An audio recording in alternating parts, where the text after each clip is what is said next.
دیکھو، لڑکیوں کا چوڑیاں پہننا افضل ہے، بہتر ہے، کیونکہ شریعت یہ چاہتی ہے کہ عورت عورت بن کے رہے، مرد مرد بن کے رہے۔ تبھی نبی صلی اللہ علیہ وسلم نے مردوں کو عورتوں کی مشابہت سے، عورتوں کو مردوں کی مشابہت سے منع کیا۔ السلام علیکم میرے بھائیوں، کیا حال چال ہے؟ امید کرتا ہوں سب خیریت سے ہوں گے۔ الحمدللہ میں بھی ٹھیک ٹھاک ہوں۔ میرے بھائیوں، آج میں آپ کے لیے مفتی طارق مسعود صاحب کا ایک بیان لے کر آیا ہوں۔ میرے بھائیوں، بیان پر جانے سے پہلے میرا یوٹیوب چینل سبسکرائب کر لیں اور بیل آئیکن کو دبا دیں کہ ہر آنے والا نیا بیان آپ تک پہنچ سکے۔ آئیے چلتے ہیں بیان کی طرف۔ کیا خواتین کا چوڑی پہننا فرض ہے؟ لڑکیوں کا چوڑی پہننا کیسا ہے؟ فرض یا مستحب؟ کیونکہ جماعت میں جو عورتیں آتی ہیں ان کا کہنا ہے کہ جو لڑکیاں چوڑی نہیں پہنتی ان کے ہاتھ کا کھانا پینا جائز نہیں۔ احمد صاحب ممبئی سے۔ دیکھو، لڑکیوں کا چوڑیاں پہننا افضل ہے، بہتر ہے، کیونکہ شریعت یہ چاہتی ہے کہ عورت عورت بن کے رہے، مرد مرد بن کے رہے۔ تبھی نبی صلی اللہ علیہ وسلم نے مردوں کو عورتوں کی مشابہت سے، عورتوں کو مردوں کی مشابہت سے منع کیا۔ اور ایک خاتون کا ہاتھ آپ صلی اللہ علیہ وسلم نے دیکھا جس پہ مہندی نہیں تھی، تو ان کو تنبیہ کی آپ صلی اللہ علیہ وسلم نے۔ تو اس لیے علماء کہتے ہیں کہ عورت کے لیے عورت بن کے رہنا ہی بہتر ہے، تو اس لیے چوڑیاں افضل ہیں، بہتر ہے، لیکن فرض واجب بہرحال نہیں ہے، اور کوئی نہ پہنے تو کوئی واجب نہیں ہے۔ اور اس کے ہاتھ کا یہ کھانا نہ کھانا یہ بھی غلط ہے، کھانا بھی کھا سکتے ہیں، اس کے ہاتھ کا کوئی حرج نہیں ہے اس میں۔ خاندان میں نظروں کی حفاظت کا کیا حکم ہے؟ ہمارے ہاں جب مہمان آتے ہیں یا ہم کہیں جاتے ہیں تو نامحرم خواتین بے پردہ ہوتی ہیں، وہ سامنے آ کر بیٹھ جاتی ہیں۔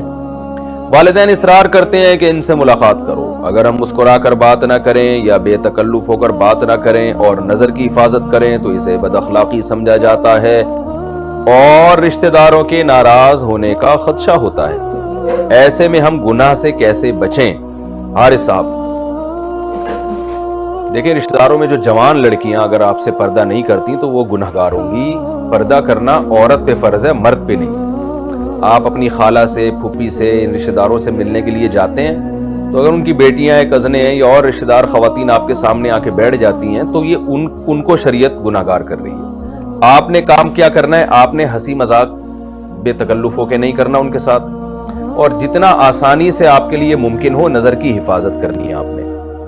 لیکن آپ نے یہ نہیں کرنا کہ اب آپ اس چکر میں بیٹھ گئے کہ جی اب لڑکیوں کی محفل لگی ہوئی ہے تو چلو اس کو اور تول دو۔ آپ گئے تھے اپنی خالہ سے ملنے تو فوکس انہی کو کریں آپ۔ پھر بھی وہ آ کے بیٹھ جاتی ہیں تو ظاہر ہے وہ تو ان کی غلطی ہے نا، وہ آپ کی غلطی نہیں ہے۔ پردہ عورت پہ فرض ہے، مرد پہ نہیں فرض ہے۔ مرد پہ یہ ہے کہ خام خواہ میں لڑکیوں میں گھسنے کی، جیسے وہ بچپن میں ہوتا ہے نا، لڑکیوں میں لڑکا گھوں کھاتا۔ اب پہلے ہمارے زمانے میں بچپن میں تو ایسا ہی ہوتا تھا کہ وہ لڑکیوں کا شادی بیاہ میں تمبو الگ ہوتا تھا، لڑکوں کا الگ ہوتا تھا۔ کوئی لڑکا ادھر سے گھس کے لڑکیوں میں گھستا تھا تو ہم تو مذاق اڑاتے تھے، لڑکیوں میں لڑکا گھوں کھاتا۔ تو آپ خام خواہ میں لیڈیز ڈپارٹمنٹ میں کہیں زنانیاں بیٹھی ہوئی ہیں اس میں گھسنے کی کوشش نہ کریں، یہ مرد کے مردانگی کے بھی خلاف ہے اور یہ بہت ہی بیہودہ حرکت ہے۔ لیکن یہ کہ آپ عام محفل میں بیٹھے ہو، اس میں اگر آپ کی رشتہ دار خواتین آ کے بیٹھ جاتی ہیں تو آپ نہیں بیٹھے، بیٹھی تو وہ ہیں، تو آپ بس یہ احتیاط کریں کہ حتی الامکان نظر کی حفاظت کریں، اور کوئی ضرورت کی بات وہ پوچھ رہی ہیں تو آپ بتا بھی سکتے ہیں، اور پھر تھوڑا ریزرو رہیں آپ۔ عورت کو خود اندازہ ہو جاتا ہے یہ بندہ ریزرو ہے۔ پھر بھی اگر بد اخلاقی کا تانا آپ کو لگتا ہے تو آپ بد اخلاقی کے تانے پہ پریشان نہ ہو، اور اس میں آپ گناہگار نہیں ہوں گے، چاہے والدین آپ کے ناراض ہی کیوں نہ ہو جائیں، ٹھیک ہے، آپ گناہگار نہیں ہوں گے۔ اور کوشش کریں پھر اس میں کوئی جو جتنی دیر ضروری آپ کا بیٹھنا ہو اتنا بیٹھیں، اس کے بعد اٹھ کے پتلی گلی سے آپ نکل لیں۔ زیادہ ٹائم ایسی مجلس میں آپ نہ گزاریں، کیونکہ آپ گئے اپنے ماموں سے ملنے، چاچا سے ملنے اور لوگوں سے ملنے، تو جتنی دیر کے لیے آپ گئے تھے اتنی دیر بیٹھیں اور پتلی گلی سے آپ نکل کے آ جائیں۔ لڑکیوں کی وجہ سے وہاں محفل میں زیادہ دیر نہ بیٹھیں آپ۔ دیکھ لیں میرے بھائی، شریعت یہ چاہتی ہے کہ عورت عورت بن کر رہے اور مرد مرد بن کر رہے۔